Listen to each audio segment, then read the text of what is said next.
Everyone, welcome to this video about featuring a registered dietitian. My name is Robert. I'm the National Nutrition Month Coordinator for the Central Valley District of California Academy of Nutrition and Dietetics. I know it's a mouthful as well too. And I'm here to interview Teryn. She's a registered dietitian, and we're just going to feature a little bit more about her from her personal level and also for her business as well too. So she's from the Central Valley District as well too. Go ahead, Teryn, if you'd like to introduce yourself as well too. And where do you work at as well? Sure. Hi, everyone. My name is Teryn Buchanan. I'm a registered dietitian and I think like 6 years or so. Okay. And I work at St. Agnes as a clinical dietitian, a local hospital here in Fresno, as well as own a private practice, Integrative Nutrition Solutions. Perfect. Well, thanks, Teryn, for giving us a little introduction about yourself. So let's go right into it. What made you want to go into nutrition or dietetics? What was that story that, every single registered dietitian has a story. What's yours as well? So my story actually started, I went to college to become a psychologist. I think a lot of dietitians, a lot of what we do, our interest is wanting to help people. And so that's the way that I thought that I wanted to help people. So I took my undergrad classes, and during my first year or year and a half, I took just a nutrition 101 class that was just kind of needed for your undergraduate degree. And that was the first time I had even heard what a dietitian was. My professor was a dietitian. And I took the class, and I just was I loved the topic. I loved studying nutrition. Yeah. And after that class, and after talking to the teacher, I changed my major based off of one class, because I was like, man, this is an avenue that I didn't realize is a way that I could still help people and make an impact on their lives, but study something that really excites me. Yeah, for sure. I mean, for me, honestly, I know a lot of people that switch over to dietetics after one single class. It's the same thing for me as well too. One single class made me decide, you know what, I think this is a better choice for me. And I understand like where you come from as well too, for your side as well too. It's kind of unique as well. Yeah. Yeah. So if you didn't go into dietetics, I know you talked about psychology. What's another area you think that you would have gone if you didn't choose dietetics? Would you still be in psychology, or maybe something a little bit different? What do you think? Nowadays, I mean, this may or may not require more of a degree, but I love the outdoors. So I would find something that would allow me to be more outdoors, whether that's, something working with the Forest Service or working for the National Park Service or something like that. Yeah. That's my natural passion that kind of fuels me. So I think I'd be a park ranger. I'd be something where I could meet with people and engage with them out in nature. Yeah, that's amazing. That's a perfect thing. Because I see a lot of registered dietitians that do outdoors as well too. It's very naturey as well, like you were saying. That's really, really cool. I just want to know, we're here to feature a registered dietitian in the Central Valley District. Can you tell me, I know that you're having a business as well. Mm-hmm. What made you want to start that business? My background is in skilled nursing. I've been in long-term care for a few years, and I was really, I've also been a hospice dietitian. So I'd seen a lot of what life is like towards the end, giving nutrition care for end-of-life nutrition. But it really got me thinking about what I can do on the preventative side. By the time that I was seeing patients, they, were already had dysphagia, strokes, and other ailments. And I really started to think about how I could make an impact on people to catch them before that would happen. Because I saw the struggles that our residents were going through, I really wanted to be involved more in the preventative side of medicine. So that on top of my own personal passion for kind of integrative medicine, I had gone to a conference in Portland. It was the Food as Medicine conference, and it was put on by kind of through the academy, through a group with the dietetic practice group, which is the Dietitians in Integrative and Functional Medicine. They were connected to an academy that held this conference, and there was doctors and dietitians and all sorts of practitioners there that were all like-minded in kind of the integrative functional side of healthcare and how we can really make a big difference in the preventative side of medicine using those philosophies. I think it's really powerful, Teryn, about prevention. I'm not a registered dietitian yet, and we've always talked about, we're treating a problem. We're continuing to treat a problem and not prevent them from actually getting that problem as well, too. So I think it's a really powerful field of nutrition that we work with before it happens. And, I'm very happy that you're making yourself a little bit different compared to other registered dietitians that are doing their own business and treating a disease rather than actually preventing it from actually happening. So I think it's really nice as well to see that from my side as well. Yeah, it's an aspect, we've gotten away in our Western culture from root cause medicine. What is the root of what your issue is, rather than treating symptoms. And so I really wanted to study and learn more about root cause medicine in order to help people with the core of what the issue is, rather than the Band-Aids that we put on them, and then keep lining up all these different medications for the symptoms that they're having. Yeah. And it's usually very simple tactics, and it can be a lifestyle change, a diet change, an environmental change, different things like that, without having to include medicine in it. So that was really, that's kind of the more natural approach that really sparks a lot of passion for me. For sure. So Teryn, since we're talking about your business, and could you tell me a little more about, for those who are going to be viewing this, what is integrative? What's the title of the field of nutrition that your business is mostly focusing on? So it's a pretty broad term that's hard to define, but really integrative medicine is using, mind-body modalities, thinking of the person as a whole, not just what did you eat today. A lot of what I do with my clients is I'm asking them, your average, what's your history, what medications are you on, and what do your labs look like? But then I ask them about their sleep. I ask them about their jobs. I ask them about their home life. There are people who are taking care of sick parents, who have children who have special needs, who are going through a divorce, who are, you name it. All of these things in our lives, which make us the person that we are, plays a role in how much time and attention that we put into ourselves and our nutrition. So how I see integrative medicine and integrative nutrition, it's looking at the person and looking at, obviously deficiencies they may have, any ailments, intolerances, things of that nature, but also taking into account what other parts of their lives are playing a role in their illnesses. So I think it's really kind of the new way of looking at medicine. I think this is where I think medicine's going to shift to, because we've realized that what we've been doing hasn't been working. If we don't address mental health, if we don't address, stress management, sleep management, physical activity, spiritual management, if we don't address all of those things, that's what makes us whole. That's what makes us who we are. And so just narrowing in on nutrition as the food that you put in your mouth is really not enough. And so that's kind of what Integrated Nutrition Solutions focuses on, is really seeing the person as a whole and trying to get to root causes of any ailments that they have. I think it's such a beautiful field.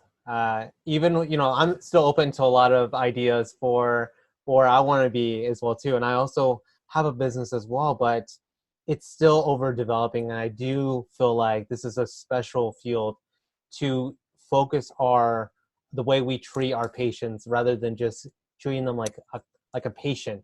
How much are they eating? What's their history? Like the standard clinical questions that you see. And I think what's your BMI and the kind of indicators that we've been taught, which is a great foundation, but there's so much more to build on as a practitioner. Yeah. And as the years go by, I think a lot of practitioners and dietitians and maybe other professions that want to work with us as well, developing this kind of mindset as well. And it's developing as well, because me personally, I've never heard of this field as a nutrition student. So it's still very developing as well. So I'm happy Yeah, that you're making neither had yourself a little bit I. different. Yeah, go ahead. Yeah, I hadn't heard about it. So at the conference that I went to up in Oregon, there was a dietitian there, and her name is Sheila Dean. Mhm. And she's a fellow of the academy. She's one of the heads of the people who had put on this program. And I had expressed to her my frustration, if you'll call it, Mhm. with the academy not really giving us a lot of opportunities to study this field. You know, in college, this was not a part of our training. I had never experienced anything like that through the internship program.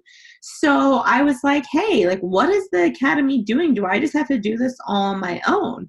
Mhm. And slowly but surely through the past couple of years, the academy has even picked up on this where they offer a certificate of training in integrative and functional medicine. If you go through their continuing education, you can take trainings on it now. And I think that's so great that you're even seeing on the national level, you know, they're starting to adopt this. Yeah. And the whole dietetic practice group, which I'm now a part of, the dietitians in integrative and functional medicine, you know, there's finally a place for us. Mhm. So that's really exciting. That's why I think, you know, this is the future. This is where things are going. We're just kind of still making our way through developing it. This field is more than like, what's a misconception do you see a lot of people think that integrated medicine is about? Maybe that's a Oh, better question. that I sell supplements, that I push, you know, kind of saging your house and, Yeah. you know, things which I do love and I do Yeah. recommend, not to Mhm. my patients, but to Yeah. myself. But, you know, that I'm this hippy dippy, you know, no science backing field. Yeah. And that couldn't be farther from the truth because this is such a new and upcoming field. You have to lead with the scientific background, or else you're going to be looked at as a kook. Yeah. You know, so it's important to have the knowledge and the background and the education, which is why I have done a ton of continuing education, both through the academy as well as the Integrative Functional Nutrition Academy, which all of those CEUs are pre-approved by the Academy of Nutrition and Dietetics. You can even get a credential Mhm. out of that, which is what I've been working towards. I just need to take the test now. Yeah. Good Board luck though certified. too as Yeah. well. Good Yeah. luck. Oh God, it's just another test. It brings me Yeah. back to taking my RD exam. Yeah. I'm Um, pretty sure it's gonna be a little bit less I intensive. hope, I I hope, hope. but you know, it's been a while since I've been a student, so I've had to Yeah. kind of return on that brain. But Yeah. it's great to have that knowledge, and you know, the stuff that I'm learning, it's all your review of your biochemistry, organic chemistry, your physiology, anatomy. That's the basis of that. It's science backed, and so that's what I really appreciate about this is that this isn't just talking about supplements that you can sell and recommend to people, and it's real hardcore scientific back stuff that is just looking at a way of treating people in a different way. For sure, Teryn. I love that, like how your story was when you were just coming in, you just had to say something about to that lady about like your concerns as well too. That's something that a lot of students and dietetic interns need to kind of incorporate into their personalities, because there's some things that you kind of feel like you need to say something to your preceptors or to registered dietitians, because we all have different point of views. There's a lot of registered dietitians that are maybe don't like certain ingredients like milk, or there's ones that work for the dairy council like where I work at, and we have to come together and talk and discuss and be considerate of like, hey, you know what, I have a problem with this, I'd love to talk a little bit more about that as well with that person. So I think it's really nice to hear your story about that as well too, Teryn, as well. Thank you. So the next question I have for you is, could you tell me your favorite aspect about your profession or your business that you've had? And can you tell me a little bit about a time where you've worked with a patient you kind of feel like this is the job for me as well?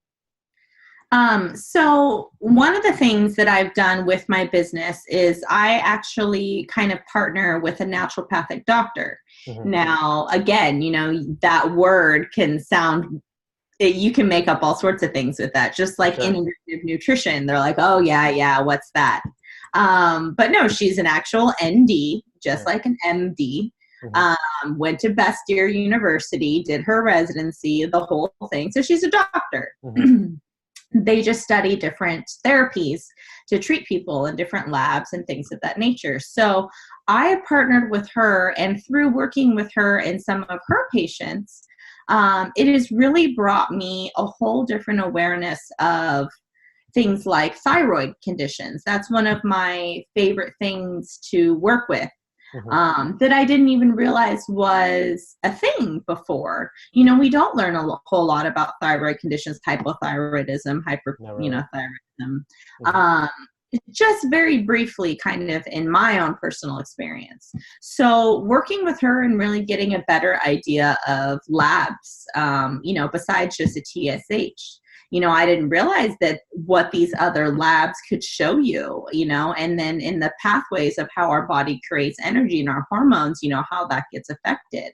So I learned a lot through that. But one of the things that really fueled my passion is I'm married, and post-marriage, my husband had developed all of these food allergies. Came out of nowhere. He had a few before, but we knew what they were. We stayed away from them. No big deal. Well, one night he went into anaphylactic shock, very scary situation. And we got him tested, and the list was insane. I mean, most fruits and vegetables were on this list of what he was allergic to. He was allergic to celery. Like, how is anyone allergic to celery? Like, there's nothing even in celery. I know. Right? Yeah, I was just going to say, like, wow, celery is like water. Yeah. Like you're allergic to water? I don't know. So, I really had to change our diet at home. I've really had to pay, even for me as a dietitian, it was very stressful and very taxing when you go to a grocery store and you have to read all the labels to a T. So that really gave me a lot of sympathy and empathy towards working with my patients who have similar issues, whether they be food allergies or food intolerances. They feel like they don't know where to start. And one of the things that my husband had told me, I'd given him a list of all the things he couldn't have, right? And like I said, this list was very long. And he looked at the list, and the first thing he said to me was, well, then what can I eat? And I was like, you know what? That is a good point. Here I am giving you this list of do not do this, but how can I help you feel like you have freedom with food again? So it really changed my perspective and really opened my eyes for how I could help my patients. Because instead of focusing on what they can't have, I really tried to empower them and encourage them and help them figure out what they can have. And it really is that slight perspective change that's, change from negative to positive, just made them feel so much more at ease, made their grocery shopping experiences so much better, made going out to eat so much better, and it really improved their quality of life. And so that's one of those moments, those aha moments where I was like, oh, like this is a small change, but it really makes a big difference with people. For sure. I know a lot of people in the weight loss industry as well. There's always people that talk about taking away certain foods that may deem bad as well. And I think it's really important that we emphasize the good foods that are available for them. And, if they do have allergies, they do have a milk allergy or the 7 common allergens, we'd be able to focus on what they can have. And I think it's a really good focus that for your field as well, for that as well, for many patients as well too. Yeah. And, the food industry is, very adaptive, so they're coming out. You can go to a Sprouts, and even these days at your local grocery store that isn't a health grocery store, you can find dairy-free options. You can find gluten-free options now. 5-10 years ago, that was not happening. And so you can see the food industry is recognizing that we are seeing more and more, whether they're intolerances or allergies, that they've had to adapt with providing people with cost-effective options for them to have alternatives. And, I just think that that's such a supportive thing. So, I'm not asking people to go to Whole Foods for all their grocery shopping. Now they can go to their local grocery store and get a dairy-free or gluten-free or what have you options. So I'm really excited to where this field is going in the direction that even the food industry is headed. For sure. So Teryn, I have one last question for you. I know that you have your own business and you've been doing it for a little bit, and it's developing as well. Could you tell me some tips that you can give for many other registered dietitians or even dietetic students or even dietetic interns, how they can build their own business? What are some tips that you can tell them as well? So one of the things I could do this all day. One of the things that was helpful for me, is in the development stage of my business, I did not quit my day job. I made sure that I had something that was bringing in the money, bringing in the funds while I was developing this on my free time, which was limited. But, that really helped to keep me financially stable. You don't want to put yourself in a situation where you're giving up everything. You have no other backing. It was a really great opportunity for me to work full time and then be able to use those funds. So I didn't have to take out a loan. I have no overhead. I don't owe anyone anything. What I make from this is what goes into it. And that has been a blessing financially. Another thing is, deciding if you're going to be doing everything electronically via teleconference or if you're going to have a brick and mortar. So I chose to have a brick and mortar. Over time, I realized that I like that personal connection. I want to meet with my patients. I want to get to know them and them see me and vice versa. And then I do also offer teleconference and video conferences. But to me, it's important to figure out what your angle is for that. Are you going to open yourself to the whole state of California? And then also, what are you going to specialize in? There's a lot of nutritionists out there, and unfortunately, until we get licensure, that's just the name of the game. So you have competition out there. What sets you apart, other than just being a dietitian? What is your passion behind why you opened your private practice? I have colleagues that are really passionate about mindful eating, and that's something that they really help people to engage with. I'm on the more integrative nutrition side, so what's going to set you apart? You really have to spend some time thinking about what you can bring to this field and what you can bring to enhance people's lives, and stay flexible.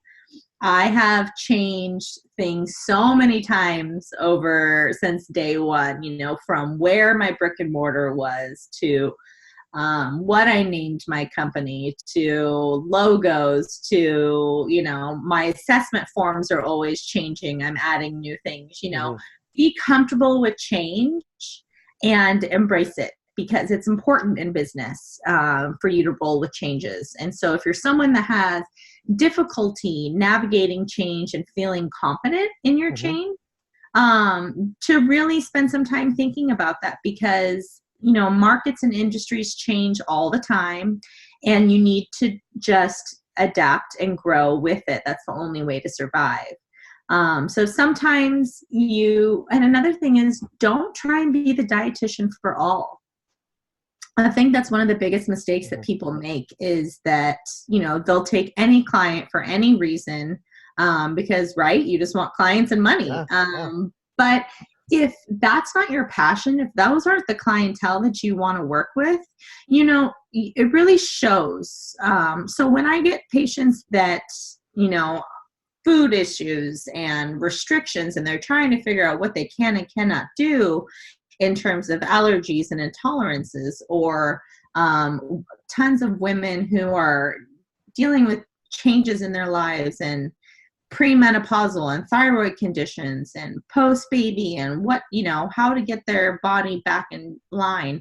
That's what really excites me. It's not always just your average weight loss client who, wants to be on a meal plan, that I can do that. I have that, education and options to do so, but it's not my passion. And so the best thing I would say is, there are other colleagues out there that I'll refer to for things that I feel is maybe not a clientele I'd like to take on.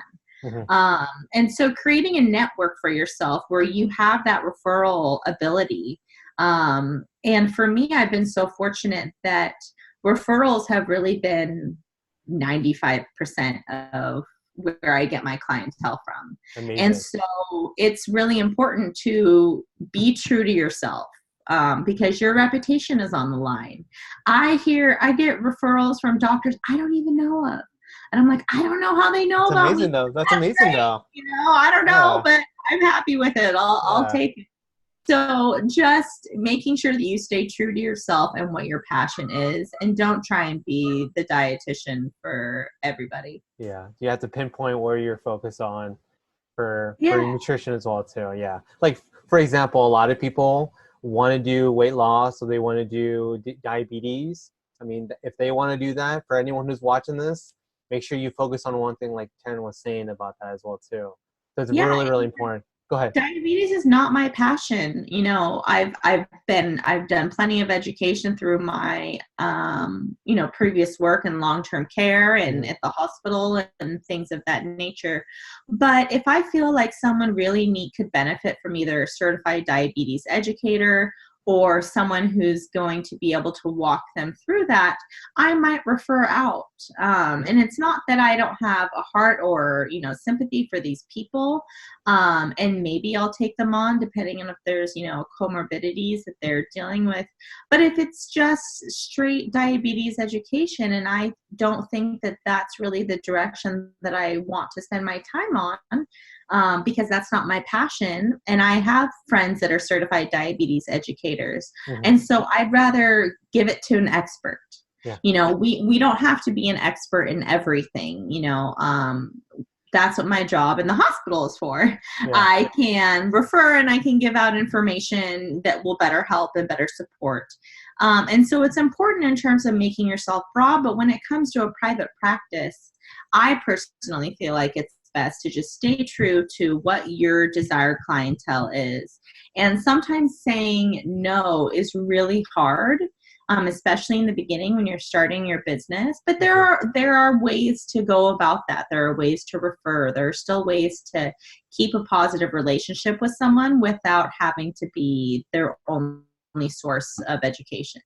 For sure, Teryn. Well, Teryn, I really appreciate you giving us kind of like your whole story about who you are, what made you want to go into dietetics as well too, and how long you've been RD. And I think it's awesome that National Nutrition Month is here, month of March, and it's so exciting that we get to be able to celebrate the RDs that make a big difference in the community as well too, like you as well. And I'm pretty sure that there's going to be many patients and there's going to be many RDs that thank you for your commitment and your passion towards the field as well too, so making a difference as well.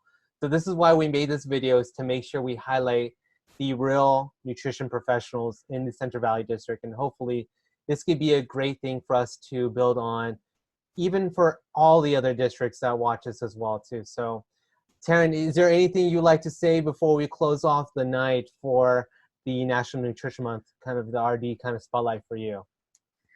Sure. Well, one of the things that has really enhanced my career and my development as a dietitian for me was being involved on the district level.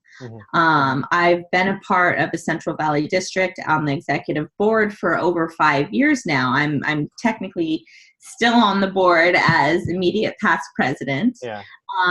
And it was such a great experience because to be a part of a group of individuals that are willing to put their time and energy into, spreading nutrition in their communities and being able to network and connect the field.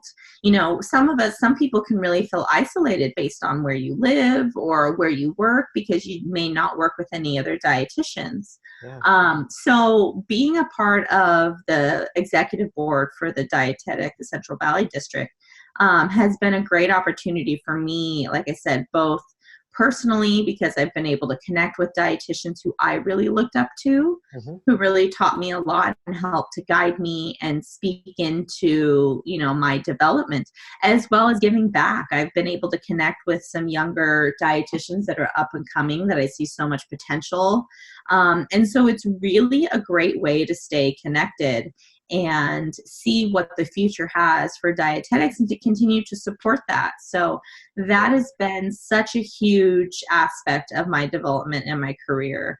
My confidence and my connections is being involved on the ground level with other dietitians about sharing our passion together. Yeah, for sure. So Teryn, just highlighting what you're saying, you know, getting involved is definitely something you need to do as a future registered dietitian. If you want to make a difference, do what Teryn did, got involved, made a difference. And that's amazing that we've been able to do that as future registered dietitians, as well as myself as well too. So maybe in the future we could be able to, maybe I can be more of a like a board member as well too. So we'll see. Definitely. You are a board member. You know, but like as an RD and as a treasurer or like something that's, you have to be an RD to be. So that's why it's very nice to be able to intern.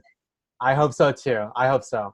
So thanks a lot, everyone, for watching this video on a RD spotlight for the Central Valley District. So make sure you guys follow the California Academy Nutrition Dietetics and the Central Valley District as well to get the most updated information about nutrition, and follow us on Facebook and as well as Instagram as well. So hope you guys have a nice day. See you guys later. Okay, bye.